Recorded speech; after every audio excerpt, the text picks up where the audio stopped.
PN Gadgil ज्वेलर्सचे संचालक माननीय पराग काका गाडगीळ।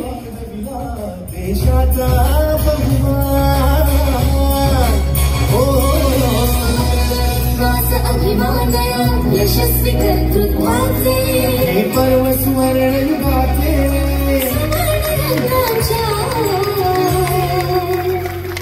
गौरवाचे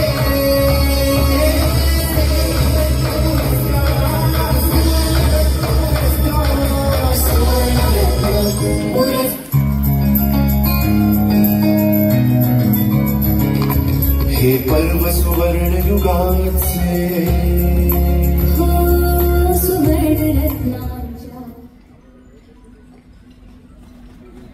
सर्व पुणेकरांना नाशिकचा धार्मिक नमस्कार।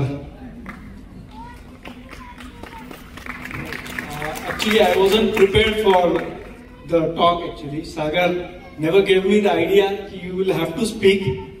पण आज मकरंद सर जे बोलले इकडे ते इतके डीप बोलले ना, त्याच्यातनं एक आयुष्याची डेप्थ कळली। तर इथे सगळे कलाकार आहेत, तर कलाकारांच्या पॉइंट ऑफ व्ह्यूनी मला एक मनात थॉट आला, तो शेअर करतो थोडक्यात। की सगळे जे कलाकार आहेत त्यांना स्क्रिप्ट मिळते आणि ते ऍक्ट करतात स्टेजवरती, आणि ते स्क्रिप्ट स्टडी करतात आणि ऍक्ट करतात। पण लाईफची स्क्रिप्ट जी असते ना ती आपल्याला मिळत नसते आणि आपल्याला ऍक्ट करायचं असतं।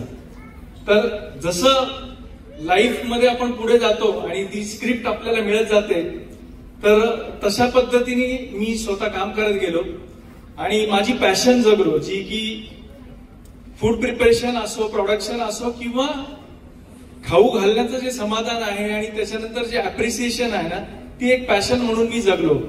आणि 2001 साली जी धडपड आम्ही चालू केली जी बिझनेस मध्ये येण्याची, तर त्याला एकच कारण होतं की जन्म माझा इगतपुरीचा आहे आणि इगतपुरीत मारवाडी कम्युनिटी खूप मोठी आहे।